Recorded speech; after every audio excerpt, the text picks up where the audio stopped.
host for today. And today we're going to be having a conversation with our panel. And it'd be fair to say you've joined this Zoom because health's important to you and it's really important to all of us. So that's why we've brought this together. And it came about really quickly because last Sunday I woke up with this idea in my head, and I just did a post and put it out there on social media, and from there it gained so much traction. And I just thought, I know all these amazing people, and how about we bring everybody together so we can have a conversation around what's happening health-wise in the world that we're in, because we've got some really great information that some people know about and other people don't know about. And we're going to bring all this information to you, and let's get started. So before I introduce the panel, I'll just give you a bit of my story briefly. I had a successful career in international travel and real estate, and then I went back to study when I became pregnant with my daughter, and I graduated with diplomas in professional counselling and clinical hypnosis. Then I went to university when my kids were really little, at the University of Queensland, studying social work. But then I became ill with an autoimmune disease, rheumatoid arthritis, and that just floored me. So that put me out of action for quite some time. So 11 years later and 16 months now into clinical drug-free remission, I'm going back to uni to resume my studies.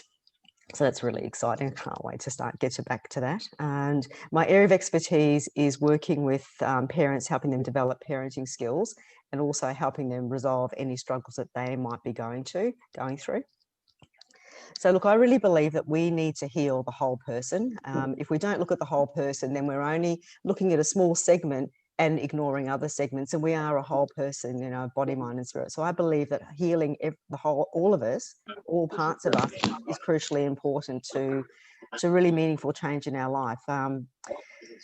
So I help parents with their positive parenting skills, and I help them with their own personal struggles, because parenting really, you know, pushes all our buttons.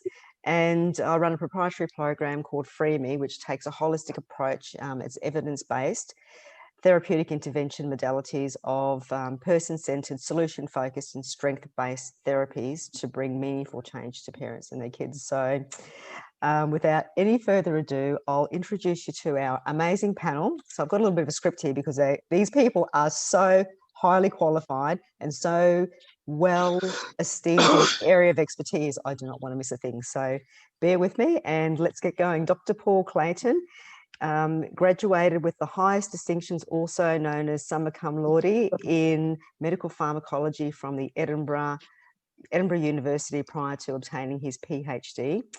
He's a former chair on the Forum on Food and Health UK, a senior scientific advisor to the UK Government's Committee on the Safety of Medicine, and he's currently a fellow of the Institute of Food, Brain and Behaviour in Oxford. He works with leading doctors and clinical scientists at centres of clinical expertise in many countries, designing, supervising preclinical and clinical trials of pharmaco-nutritional interventions. Dr. Clayton's books include, and ebooks include, Health Defence, After Atkins, Natural Defence, Out of the Fire, and Let Food Be Your Pharmaco-Nutrition.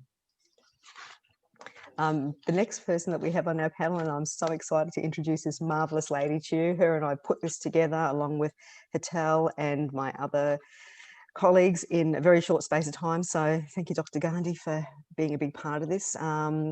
Dr. Pratiksha is the founder of IPC Heart Care Centre and is India's first preventative woman cardiologist.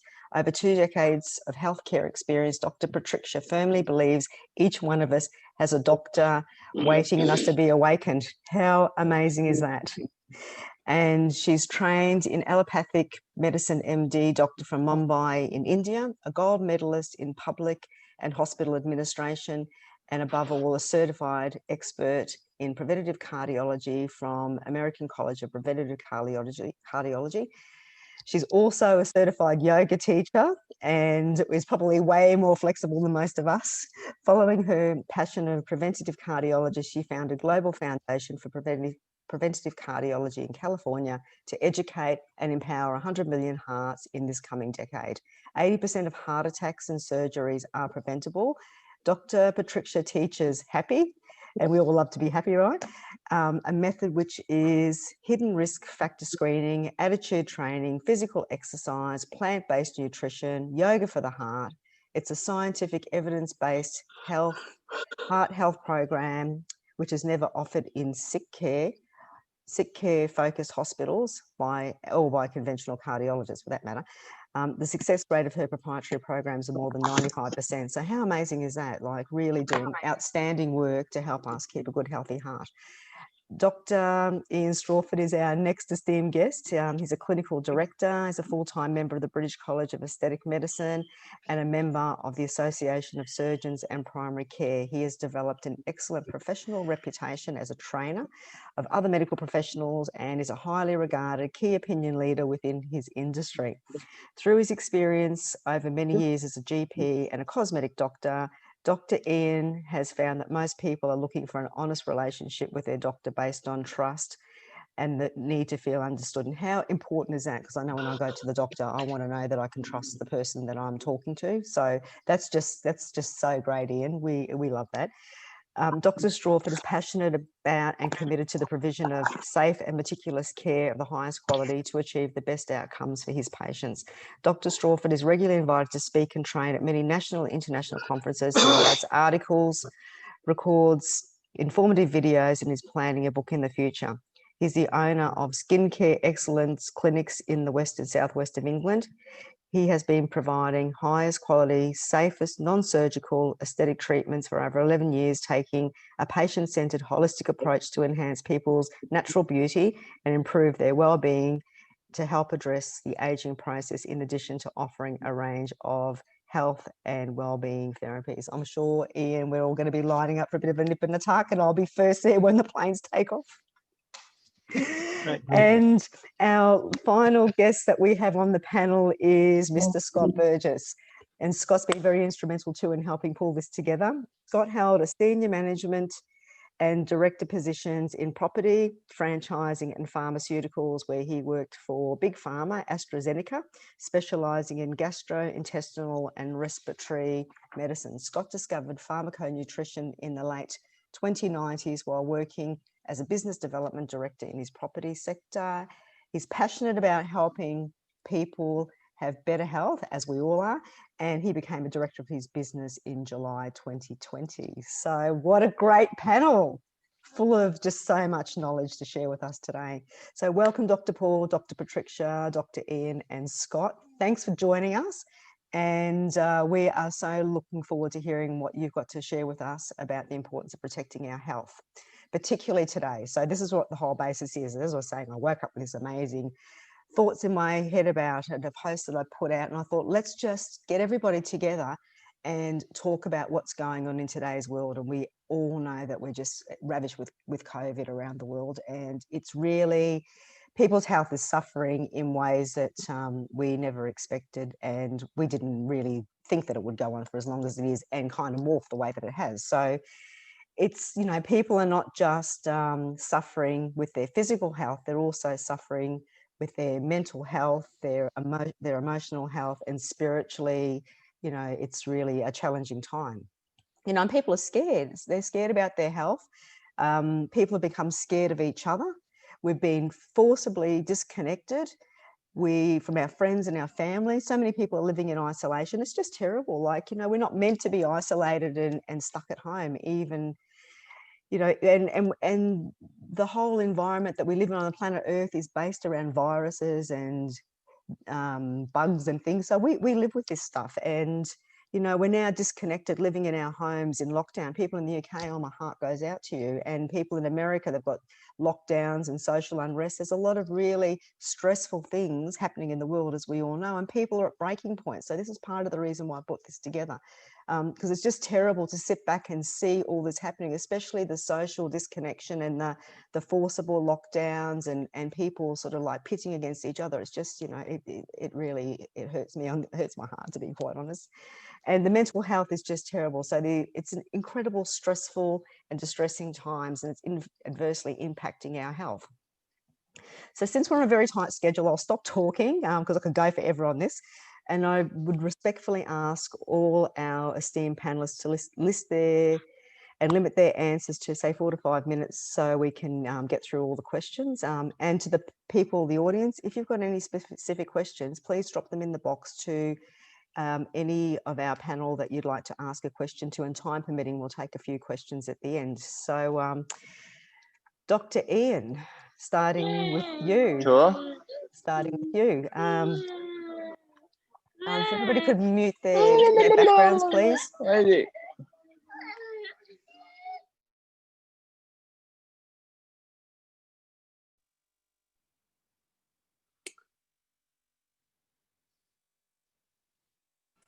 Yeah, sorry, Dr. Ian, can you unmute yourself? I'm unmuted now. Can you hear me okay? I think Tracie is still muted. Yep, we can hear you fine. Yeah. We can hear you fine, you can hear me now? Okay, Dr. Ian, what are the most common ailments you're seeing in general practice currently, which patients are presenting when they come and see you? Okay, well, yes, thanks, Tracie. I mean, it's in my NHS general practice in primary care, and I do combine primary care for the NHS alongside my private clinic work, and it's been a very challenging year, as I'm sure anybody in medicine could vouch for. Certainly in the UK, we've had this roller coaster of we're now into our third lockdown, and I think from the first lockdown back in March, April, May. What we noticed in primary care there over this year was actually people not coming to see us, which was a worry. So that was the initial thing. We were really, everybody was in fear of leaving their homes, and the long shot from that is I think we're now starting to see that the effects of the lockdowns have had and this whole virus thing. And I think the commonest things that I'm seeing at the moment is mental health. Mental health is probably taking up over 50% of our work, and not surprisingly, chronic pain is another issue. So a lot of arthritic conditions, osteoarthritis, those sort of conditions. And again, I think because people are not, on the whole, been out and exercising or getting out and about in the same way, maybe having more time to themselves. To dwell on things, and so pain issues, depression, anxiety, they are being the biggest things. I think one of the things that worries me, though, the most is that we are not seeing our chronic disease management patients. So our patients with hypertension, cardiovascular disease, diabetes, these sort of things, which I think we were really getting to grips with pre-COVID, certainly in our practices in the UK. Have been sort of left by the wayside, really, and that really worries me, because I think when we come out of this later in the year, we're going to be picking up the pieces with a lot of metabolic and degenerative disease disorders.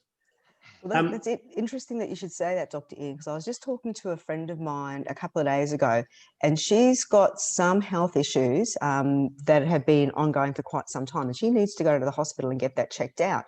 And here in Australia, we've been very fortunate compared to the UK and the US and other countries in the world. However, we've just come down out of a 3-day lockdown because the UK virus is doing a bit of a spread here, albeit very, a small spread. But she needs to go and see her specialist, and to see the specialist, and her symptoms are quite parallel to the COVID symptoms. So for her to go and see her specialist, she has to have a COVID test, and she's not really keen to do that. She's like, well, why can't they just see me because they know I've got these symptoms? And she doesn't want to go to her specialist because she doesn't want to have the COVID test, and she doesn't want to have that on her record. So I fully, it is concerning that people are not taking care of these problems that they do have, and having had rheumatoid arthritis in the past, I know how crucially important it is to have conditions managed in this particular environment. So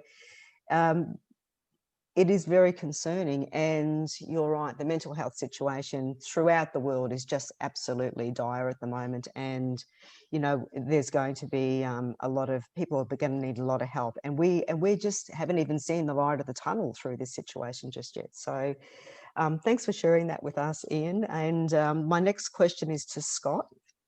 So Scott, I'll just highlight you here.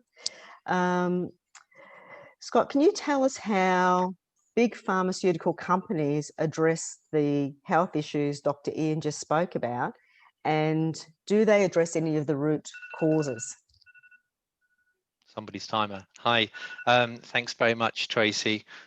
First of all, thank you for inviting me to this illustrious panel of doctors this evening, and it's great to be here talking to you all.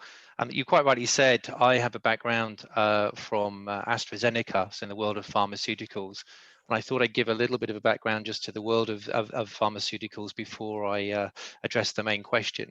So pharmaceuticals, really the meaning of that in essence is, if you go back in time, it's a drug or medicine, in fact poison, it's a special concoction, a witch's brew. If you look historically back, we have a series of different definitions what it actually means. But in these modern days, pharmaceuticals is a drug or therapy for obviously treating patients with symptoms and illnesses. Now, as such, when I was working in AstraZeneca, as a business, the only way we can approach the market is generally, certainly in the UK and lots of other parts of the world, we can't advertise generally to the general public, so we have to go via doctors and educate them and consultants in hospitals, etc. And obviously a lot of that is now done online today rather than face to face as it used to be when I used to do it. Now, therefore, I was thinking about this. Patients are totally reliant on their relationship with their doctor, as Ian said, and he addressed the fact that many issues are not being seen at the moment, unfortunately, due to COVID. And many of these things go unnoticed in patients' lives for a long period of time because they lack knowledge, and they're very reliant on this relationship with their GP or consultant. Now, interestingly, 40% of pharmaceuticals are actually based on plant-derived bases, and the rest are very much synthetic derivations of what is found in nature. And they're very often patented, and therefore they are only available to certain marketplaces. And as those drugs are introduced to the marketplaces, then obviously they can be quite expensive and cost prohibitive because the companies are actually clawing back their incredibly enormous R&D costs. So the general effect of this is that, if you like, we are very reliant, as we said, on this relationship, and patients themselves don't know necessarily what's happening to them, and they can be in a state of subclinical disease, which can relate in a medical emergency such as a heart attack or disability, or worse, being death. And eventually, they alternatively to that, clearly they're going to present to their doctor with this symptoms that are going to need immediate intervention with pharmaceuticals, and very often that means they could be on pharmaceuticals for the rest of their lives. So it's basically a pill for an ill. So what I think is boiling down to is that the approach in the Western world particularly is very different to certain other places. I was talking to a doctor yesterday from Poland who explained that she'd never be offered a paracetamol for a headache as a child. She would be simply reliant on natural remedies which have been handed down from grandmother and to parent and obviously to child. So when I look at that and I look at the way we have this relationship now with the pharmaceutical companies and doctors, like I said to you, patients are very, very reliant on this relationship. And I'm going to say this really, having worked in the industry, I think that the pharmaceutical companies are in the business of, yes, of health and healing to an extent, but primarily they're in the business of disease management and disease maintenance and symptom maintenance. And as such, they're giving drugs prophylactically to maintain a disease rather than treating the underlying root cause. And I think that's obviously something we're very much going to address this evening in our conversations. And a lot of those root causes are led by inflammation. The other thing I just want to mention is that they don't necessarily do anything to address strengthening of the immune system in terms of the approach to a patient. And as such, in terms of fighting modern day pathogens, many of our modern day drugs, in fact, actually suppress the immune system. Well, and finally, sorry. The only other thing I want to say, because I appreciate we need to run to time, but the only thing I want to say that it is quite important is that compared to natural remedies, pharmaceutical drugs obviously can at times lead to further complications with side effects, interactions, and so on and so forth. And again, those can lead to debilitating side effects or indeed death in some cases. and also it creates a dependency on those drugs, who otherwise patients could have found alternative medications and natural remedies. So I think there's a codependency between the pharmaceutical industry and the patient, and it is, as I said, beneficial at times, certainly for the patients who remain in a controlled state, hopefully giving them better quality of life. Having said all of that, when I was working in AstraZeneca, I am very proud, of the benefits that we gave to many people, particularly for me in the gastrointestinal field and the asthma field, using some very high quality products at the time. So coming from a person that did have a chronic disease, I can perfectly relate to all that, because when I was diagnosed, I didn't even know what was wrong with me. I was just swollen up like a big puffer fish. And when I was finally diagnosed with rheumatoid arthritis, I was put on a range of different drugs, from methotrexate, which is a small dose of chemotherapy. And I didn't even know what was happening to me. And I was mortified when I realized I had to take that. And then I couldn't tolerate the medication. So that became quite a scary situation. And then I was put on two other different medications, and I couldn't tolerate those either. Then I started freaking out. I thought, oh my God, I'm going to die because I can't tolerate this medicine. I've got this disease. It's not going to go away. They told me I'd have it forever. And finally, my rheumatologist found a drug that did work, and it was quite effective. So, but the downside is I had to have blood tests every 3 months, because that particular medication can cause liver damage. So, that in itself could create other problems. And the first rheumatologist I went to, he said, you've got rheumatoid arthritis. It's like diabetes. Once it's on. And this is the medication you've got to take. And if you don't take it, you're going to die. And that was my introduction to the world of autoimmune disease. So on that note, I'll move along, and I'll just get Dr. Clayton on. So I'll just find him on the screen. There's so many people here.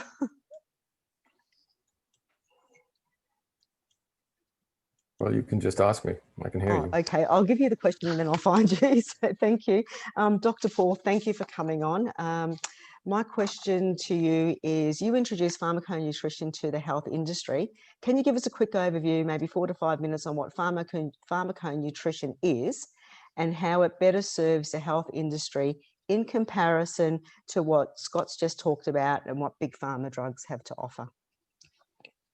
Well, I studied pharmaceutical pharmacology at university, and even half a century ago, it was a long time ago, its conceptual limitations were glaringly obvious. To understand where pharmaceutical pharmacology comes from, it's really a 19th century development, and it starts with the work of von Leeuwenhoek, the Dutch microscopist. And you have a whole group of scientists culminating in Louis Pasteur, who laid the foundations for the magic bullet model of medicine. And it works for certain types of diseases. For example, bacterial infections. We have the antibiotics, which are curative, although not much anymore. But it is a completely misleading approach. It's a wrong approach when you're trying to deal with conditions which are not classically diseases, but syndromes. Parkinsonism, coronary artery disease, cancer, they have multiple different causes, many causes. And the idea that you can deal with them adequately using a magic bullet is laughable. And that's one reason why we've spent a century now developing huge portfolios of very expensive, very specific, highly toxic drugs. And in fact, modern medicine is now the 4th leading cause of death in the United States. And it's not far behind in Europe. It's really a very ineffective and a very dangerous type of approach to healthcare. All it does is manage symptoms. So with that in the background of my mind, I started looking at what used to be called natural pharmacology, the pharmacology of foods and food derivatives. Now, of course, that's intrinsically far safer. And that was part of the research. Coming in from left field was a study culminating in a bunch of scientific papers I published about nutrition in so-called blue zones. And in fact, I was instrumental in discovering one of those, in fact, the largest of all blue zones, which is an island, not in space, but in time. And it is, in fact, England in the second half of the 19th century. And we published a great deal of papers about this particular area. And it turns out that they were almost immune to chronic degenerative disease. They lived as long as we do. They were healthier for far longer than we are. And they tended to live in great good health until very close to the end and then die quickly, mostly of infection. The doctors of the day were probably about as barbaric as the doctors of today are, and they couldn't do much for their patients. But one thing they were good at was pathological anatomy. So they were doing lots of autopsy work because, frankly, that was one of the few things that they could do with any level of professionalism. And we know what they found because they published their records. They wrote them up, not in Excel, but in leather-bound volumes. And I and my colleagues went over thousands of these, and we know that they could diagnose heart disease, heart attacks, cancer, dementia, all those sorts of things at the point of death, and they did so without prejudice. But in this population, those diseases were less, they occurred at about 10% of the rates that we see today. And really that was a huge push in the right direction, because then we started to look in more detail at what diet those people were eating that was so protective. And then we compared that and contrasted that with the diet that people eat today, which is extremely degraded. The huge problems that we have with diabetes, which now in its clinical condition or in its preclinical form, metabolic syndrome, affects almost half of all adults in the United States. And all the other chronic degenerative diseases, it's absolutely obvious, it's glaringly obvious that they're caused by our lifestyle and particularly our diet. We call them laughably diseases of civilization. What we have been able to do is to move on from there, and we've identified exactly what it is in the modern diet and lifestyle that causes these illnesses. And now for the first time, we're in a position to rectify those errors. We do that with some of the strategies that we've developed with Zinzino and one or two other companies. And we find that when we neutralize the damaging effects of the modern diet and lifestyle, in many cases, people who have these chronic degenerative diseases start to improve. They become less dependent on pharmaceutical management. And in the end, many of them become pharmaceutically independent. They are effectively cured.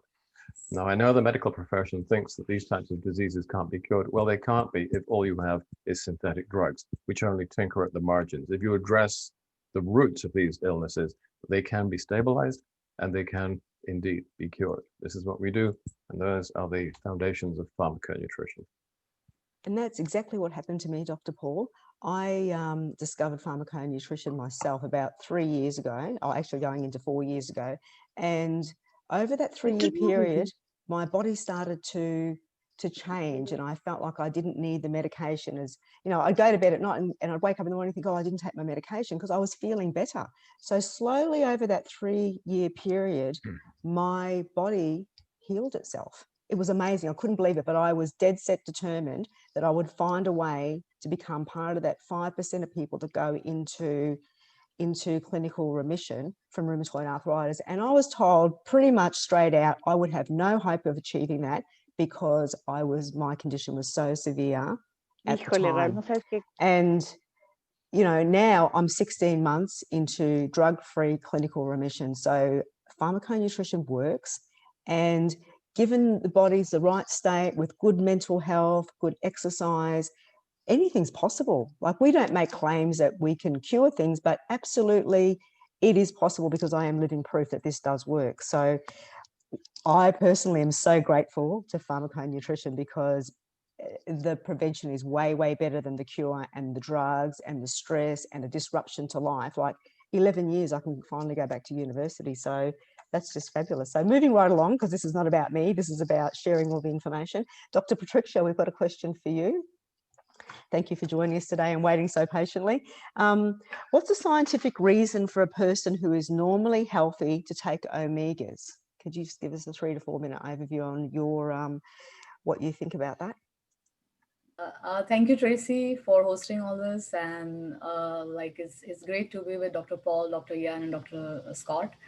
So I first of all want to congratulate you, because I really liked what you said about pharmaconutrition, and you gave your testimonial. And that is what I have witnessed in my practice too, because my goal is basically to help people avoid medications or reduce medications. As Scott has rightly said, that in pharmaceuticals, you know, though there are results and benefits, but there are a lot of side effects. So one of the things which excites me here is a test-based nutrition. And like when we talk about why you want to take omegas for a normal person, because, you know, like I'm in prevention, and to share you honestly, that is the toughest field, because people are actually like, on one side, we always blame that, oh, the traditional care is a sick care and uh, sick care and everything. So we don't basically, when I'm talking of prevention, people are just waiting to the last minute to come with me with chest pain. Okay, so I have a different side of the story. So I'm happy with this moment that we are all focusing on prevention and positivity, and this is changing throughout the world. So one thing which we have to now take into consideration is that how we eat food, which is so essential to us, because we need nutrition, energy, carbohydrates, proteins, fats. So omegas are actually essential fatty acids. That is something which your body cannot build from the scratch. And that's the reason we need to take omegas.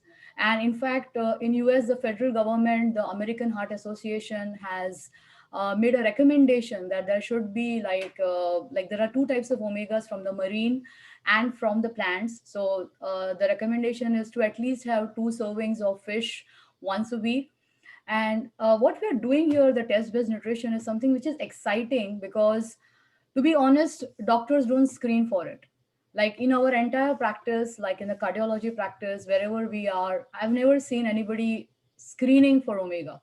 And what Dr. Paul has brought on here, that evidence-based pharmaconutrition, is really amazing. And I think it is a gift to everyone, because this approach is completely lacking in the traditional care. Omegas basically are essential for the cell membranes. They are a part of the cell membrane. They have a very important role to play in the heart, in the brain, in the immune function. It has also to role to play in the endocrines and in the lungs. So essentially, omegas are very much required. Either we have to take it through the food or as a form of supplement. So I'm sure, Tracie, the panel will be discussing more about how to take it, and that's what it is. It's very important. And that's so true, because, Dr. Pratiksha, nobody told me how critically important omegas are. Not before I fell pregnant with my kids, not during pregnancy, not after, nowhere in my entire life. And I'm 57, so I'm happy to share that with everybody. No one has told me in my whole entire life how important omegas are. And We've lost you. You got muted, Tracie. We can't hear you. I was just saying, I had no clue how important omegas are. I just no clue whatsoever. No doctor had ever said to me, you need to take omegas. I didn't know leading up to getting pregnant how crucially important it is to have omegas. I didn't know, especially in pregnancy in the 3rd trimester, that omegas are so important, and the baby takes the omegas from your brain. I would have had no omega because I ate hardly any fish back then. So it's just, it's scary to know that this is such an essential thing that we need for our bodies to be healthy, for our brain, our heart, and our immune system. And I'm sure that for me personally, I suffered a lot of stress, and I know that stress was the trigger to the autoimmune problem. But had my cells been healthy, maybe I could have, I just didn't know. It's information that people don't know, and it's really critically important we get that information out. So thanks for sharing that with us. So moving on back to Dr. Paul. Can you elaborate on the products that that are pharmacally, so I'm having trouble getting this out. Start again. So can you please elaborate on the products that are pharmaco-nutritionally designed around test-based nutrition, which people should consume for optimum health?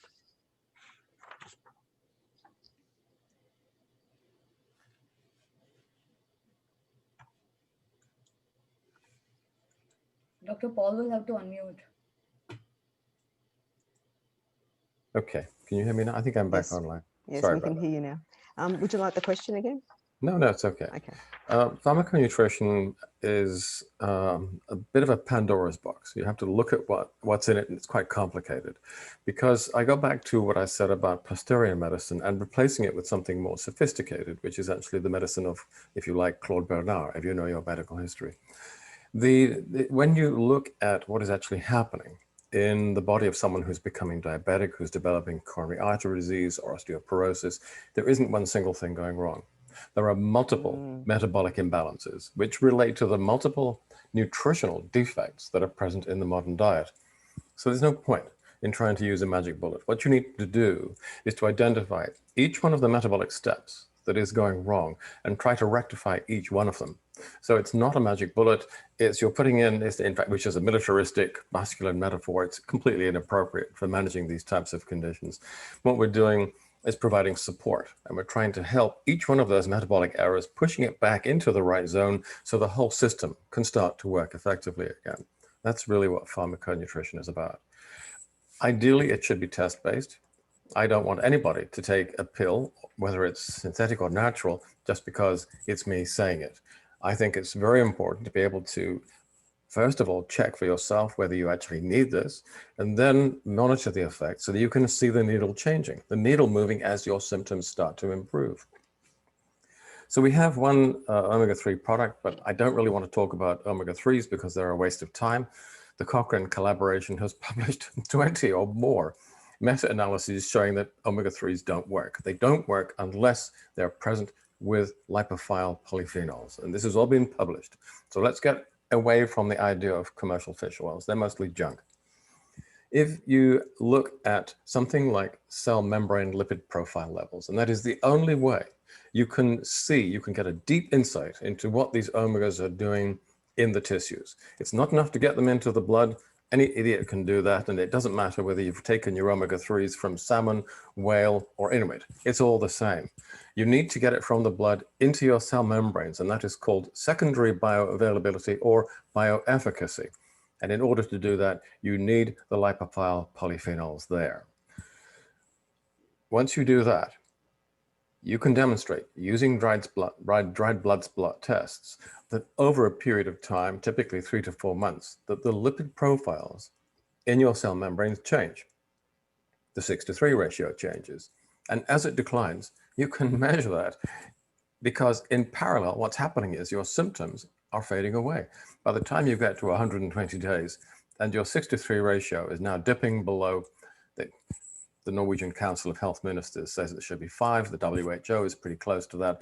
Actually, I think they're being a little conservative. These are committee decisions. What I see in thousands of patients is that once you dip below 3, 2.52, at that point, chronic inflammatory stress disappears. And at that point, your body now has a chance to start to recover. So it's pharmaconutrition, it's evidence-based, and it's test-based. So don't take my word for it. Don't just go on how you feel. Let's provide an objective test that can be done by a third party, an independent third party, and where you actually have something to hang your hat on.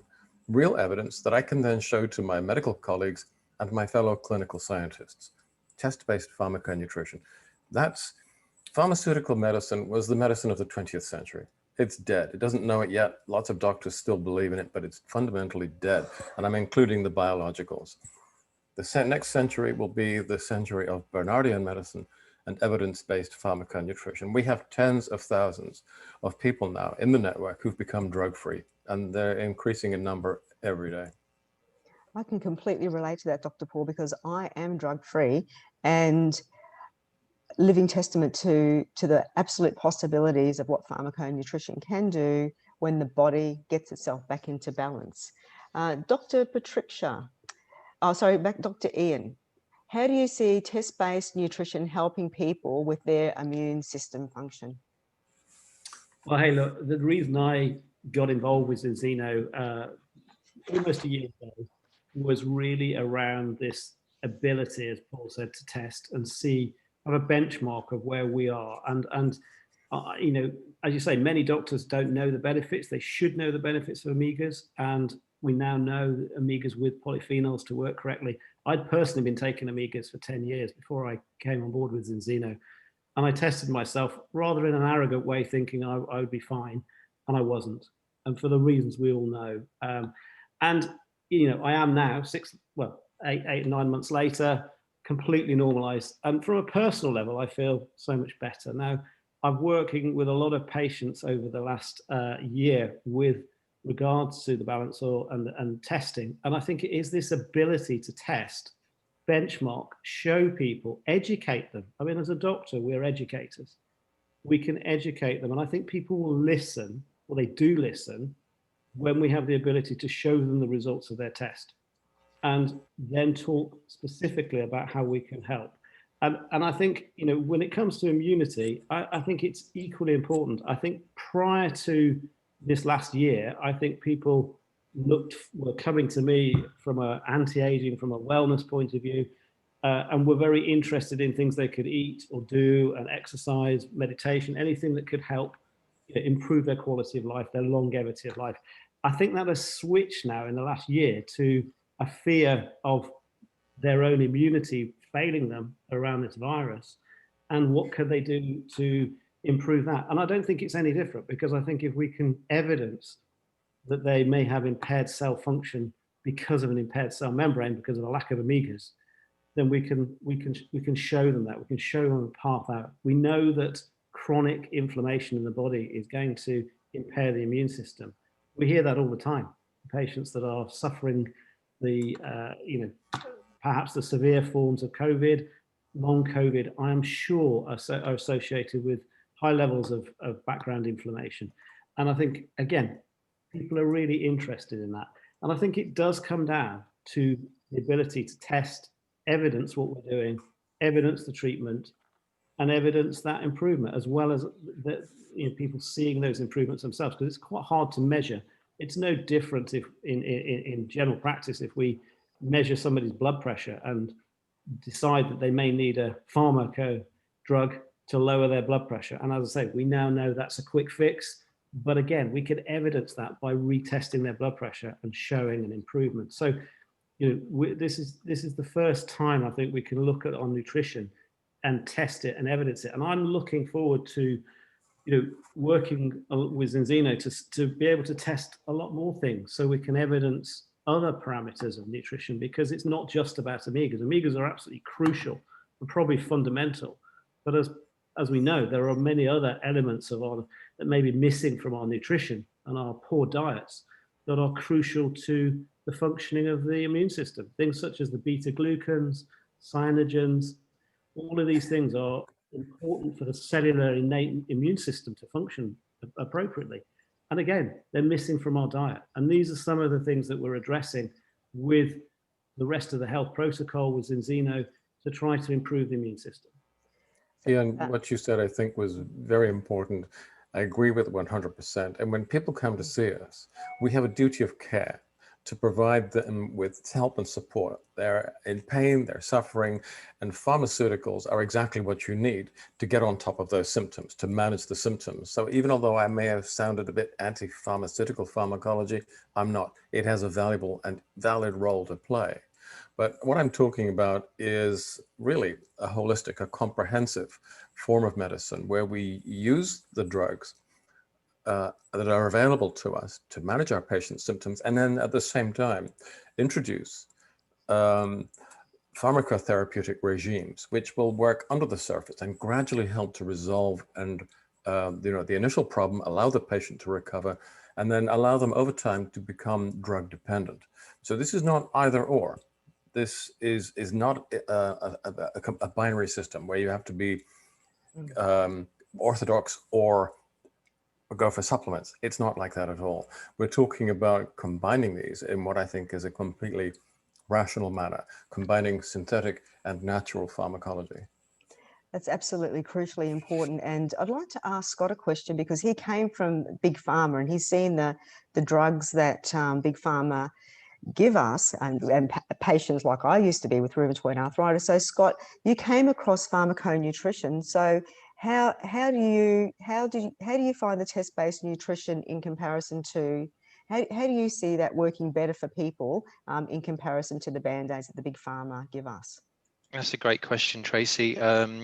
I absolutely love it. I think it's imperative. It's we lead with the test, and of course with the test you need to have hand-in-hand best-in-class products, which we've got.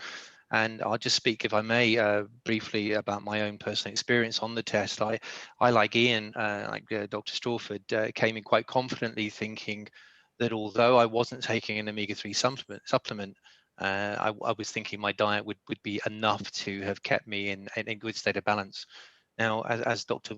Clayton referred to, whether you're aiming for 5-to-1, 4-to-1, or 3-to-1, I was way out. I was 25.8-to-1, which I don't mind saying, which was horrifying for a reasonably fit 53-year-old guy taking this test. And I literally discussed that with my own doctor at the time, and I said, "What does this mean?" And he said, "It's precursors." And that's all he used. He just, in terms of just generic sort of term, he said precursors. I said, precursors to what? He said disease. So I looked at this in a very serious way. Obviously, this is why I became both a customer and a partner of Zinzino. And I had many stories in relation to the way we've been helping people, but just sticking to a point about the test literally allows us to take somebody by the hand, test them like me, show them where they are deficient in their fatty acid profiling, and then we can put them onto our balance oil, which Paul obviously very eloquently explained is far more than an omega-3 supplement. It is is this incredible combination of polyphenols, omega-3s, vitamin D3, and vitamin E to actually move them from this imbalanced position to a balanced position in literally 120 days, which is what happened to me. I moved from 25.8-to-1 to 3.3-to-1, and my omega-3 index moved dramatically to nearly perfect. And I think without question, that proof defeats any doubt that I may have had, and that my customers, clients, or patients, depending on what capacity you're working in this business, it is indelible evidence that you can no longer base your assumptions on guessing. We need to now have definitive proof that something is working for us.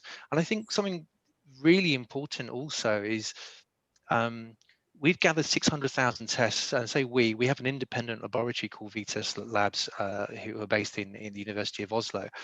And as such now, that database is proving that over 95% of the world's population are actually out of balance. And with something as simple as a dry blood spot test done in the comfort of their own home, we can get ahead of the game.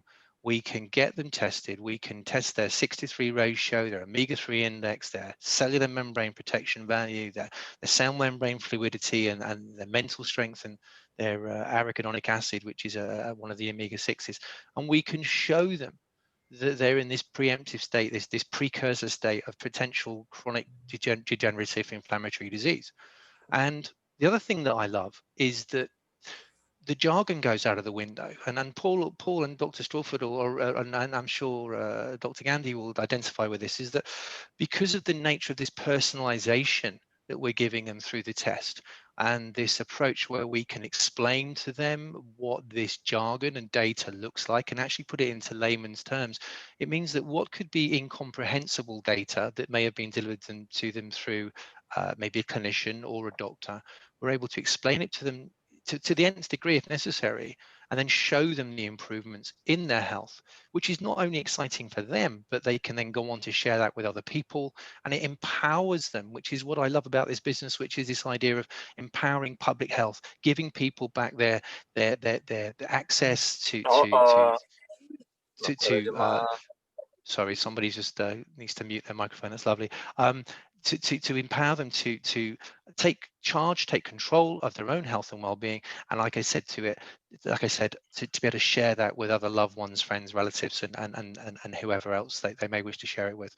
And finally, all I'd say on it is, as Ian touched on this and Dr. Clayton, it's such an exciting future for test-led pharmaconutrition, because the boundary is almost limitless in terms of there are hundreds of biomarkers in the body that can be tested. When we look at the the evolution and development of testing, be it gut microbiome testing or any other form of testing, we simply have got a future where, like I say, we can take control of our own destiny in a way that we haven't been able to previously. Thanks, Scott, and absolutely fantastic about the test. So when the test came across my path, I was already in clinical drug-free remission, and I was really keen to test the product that I had been taking. So I got the hold of the test and I did the test, and I was expecting to be in the green zone, right? Because I've gone from a chronic inflammation disease that I was told I would never be cured from. I've become drug-free, in drug-free remission, and had been there for quite some time. So I did the test, and I came back at 9.9 to 1. I was inside the red zone. I was still in the danger zone. To be quite honest, I was mortified. I just could not believe it. So I've been my own guinea pig, and I've taken the omegas for 120 days, and I've retested myself, and I've come back at 1.8 to 1. So I'm absolutely speechless. I really struggle to find the words that absolutely how happy I am that I found this test. And I can have firsthand experience of saying that absolutely this is the most amazing lot of information that we've got that we can share to the world, because we can really make a difference with people. And when people know what's going on inside of themselves, that's really good, because we as people out in the community, we turn up at the doctors when we've got something wrong and it's too late. Like in my case, I just kept swelling and swelling, and by the time I got there, it was too late. It was all over for me for a very long time, and I'm one of the lucky ones. So on that note, I'll move across to Dr. Ghandi, because she's waiting patiently for this question. Dr. Pratiksha, you talked about omegas for the human body. Can you give us a brief overview in 4 to 5 minutes about how omegas specifically help our heart and the other, our brain and our immune function, and particularly our heart? Yes, heart disease actually is the biggest killer in the entire world. Almost 1 in 4 people die of a heart disease, and almost 70% of the people get heart attack as a first symptom. Now, the whole thing to ponder is that heart attack doesn't happen out of the blue, right? There are some underlying causes or conditions which are happening in the body. In the apparently normal people, they think that they are normal, they don't have any issues, and something is happening which is leading to a sudden life threatening emergencies. And that is where I feel that the Western medicine traditional approach is kind of misguided, because they're totally focusing on cholesterol. According to me, like every cardiologist do this lipid panel, they do the cholesterol and all those things, LDL and HDL. And I have seen that most, like almost 60 to 70% people who get heart attacks, their cholesterol is normal. So like if you look at a bank robbery case, like actually cholesterol is only the last robber coming out of the bank. There are a lot of people before who have done something or the other, and they are not caught. Okay, so I would like to tell you what are they. So mainly the oxidative stress, endothelial dysfunction, and the root cause is the inflammation, the chronic inflammation. And Dr. Paul always in his talks about that, how omegas are instrumental in controlling that chronic inflammation. So what we are having at hands here is something very, very exciting, dear friends, because this is something which has happened first time in the industry, where we are actually testing. Because like I am also not a person who talks of taking supplements. I always believe in natural food, but unfortunately the natural food which we are taking is many times omega-3 deficient. And especially I don't know any of you are vegetarians or vegans out here, because me being a vegan, when I did my test, I was blown away. Like even though I have my flax seeds and like walnuts, which are the plant-based sources.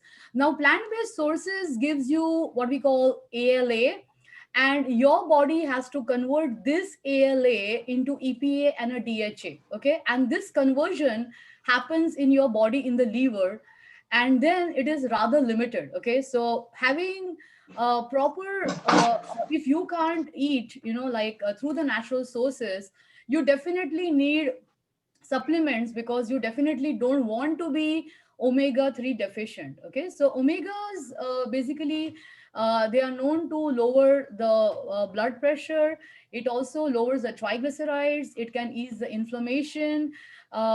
Most important is I would like to and whatever the studies which I'm going to talk about, they are from the public sources. You can check it out. They are from the Harvard public health department, the Cleveland. So whatever I'm talking is like there on the net, you can search by yourself. But just to the group out here, I would like to share some studies. The most important study which was done was a vital study. Okay, and this is a study done on almost more than 25,000 people which are normal, to see that what happens when they take omegas. Okay, and they found that there was a 28% reduction in heart attacks.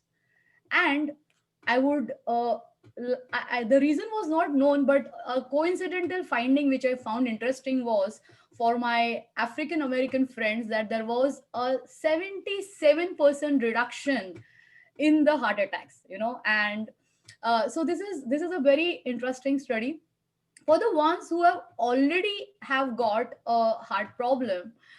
So they did another trial which was reduce it, and this trial they took up the people who had got a heart problem and had increase in triglycerides. Okay, so when we do the lipid panel, triglyceride is one of the element which is being studied, and they found that it lowers the triglycerides and it reduces the cardiovascular events. There has been study done in Italy already in the people who had got heart problems, that there was a reduction in the repeat incidence of heart attack, stroke. So I feel that evidence is coming up.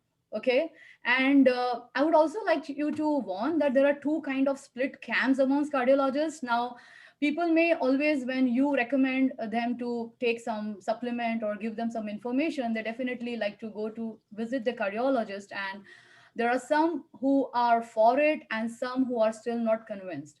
Dear friends, I am in prevention. My passion is prevention. I don't want, like, when 80 to 90% of the heart attacks are preventable, I would like to give that.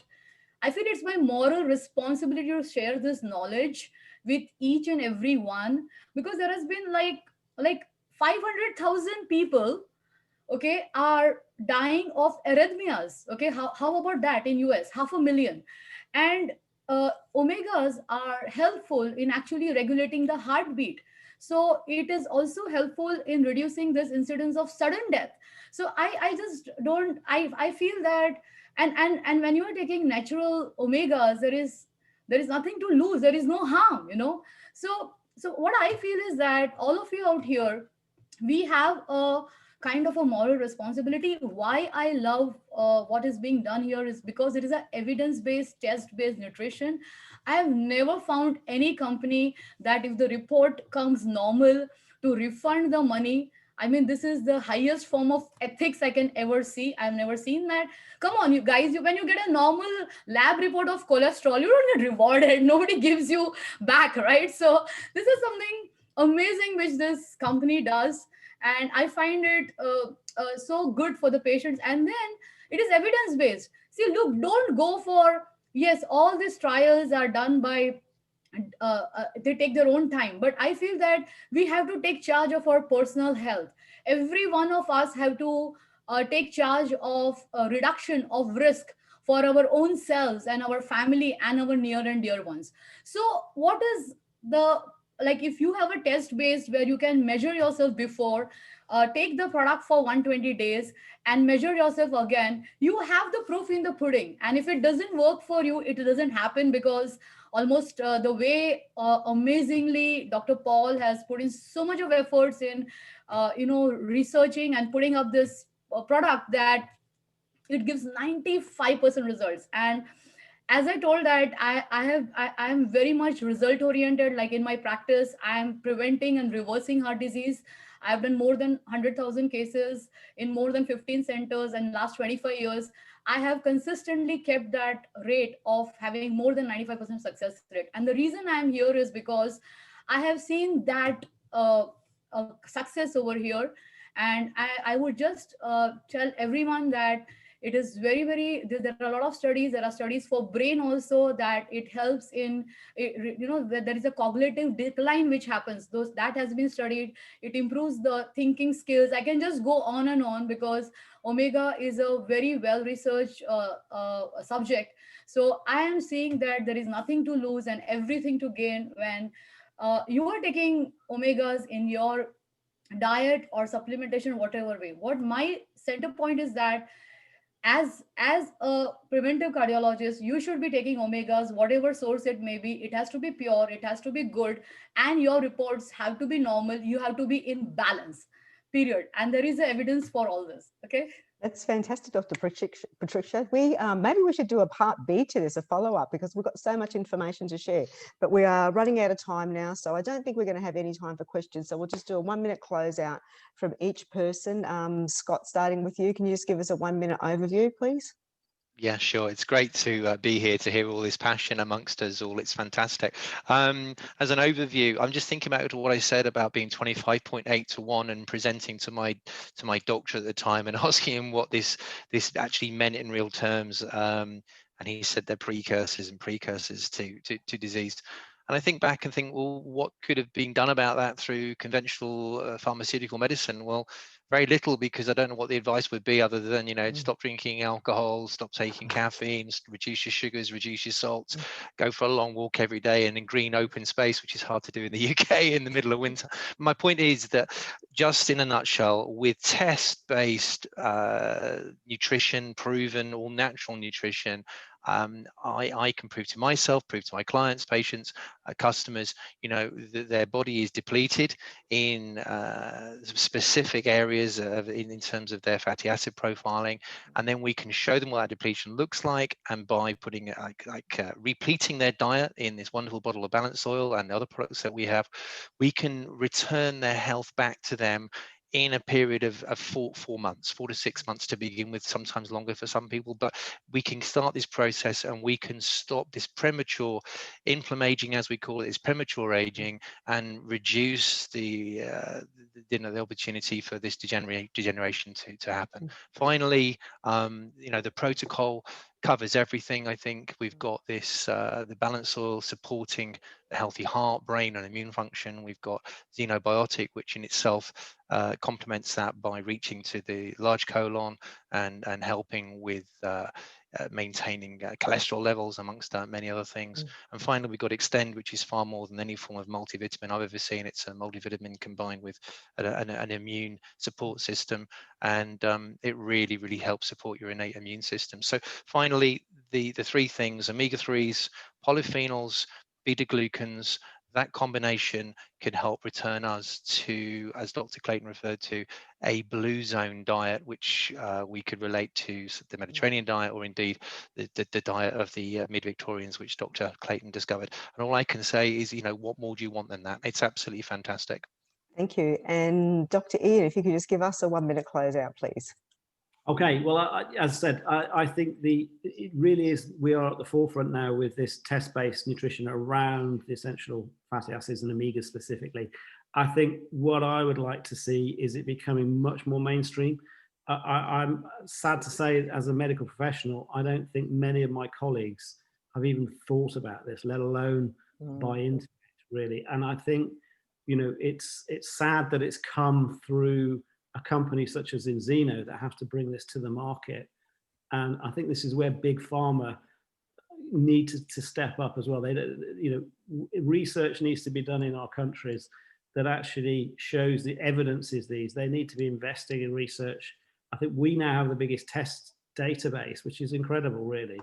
And I think I would like to see this. I find it quite sad that, my patients that come through my private clinics are able to tap into this and are very interested, and a significant number are joined up.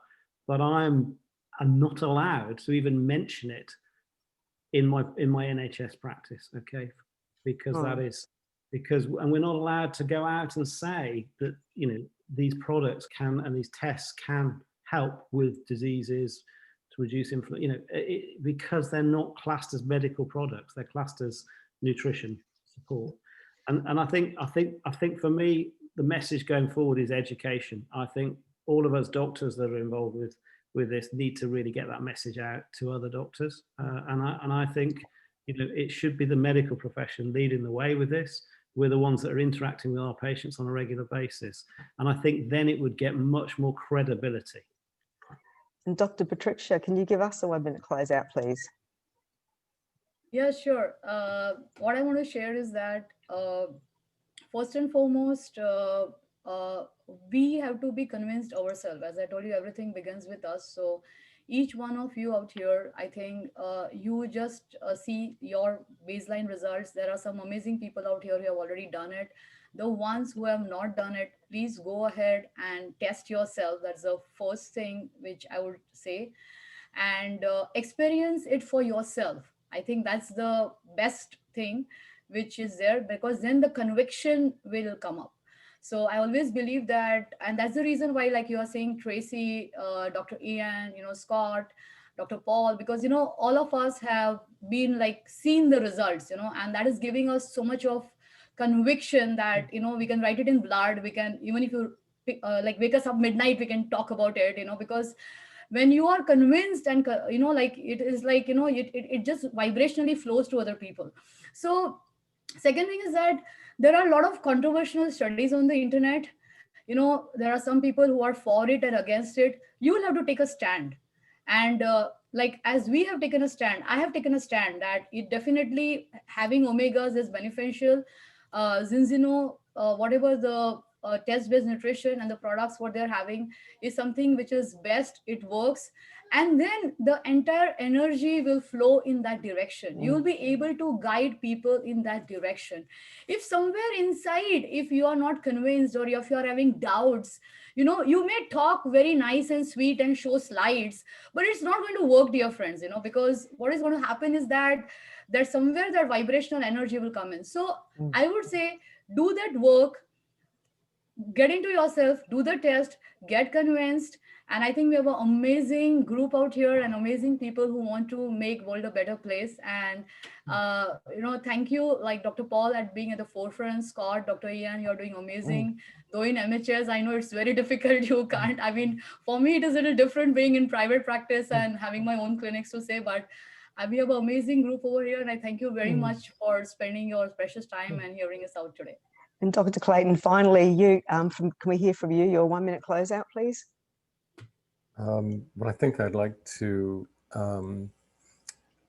start off by agreeing with something that Pratiksha was saying. And she was talking about the importance of having objective evidence, test-based or evidence-based or data-driven nutrition.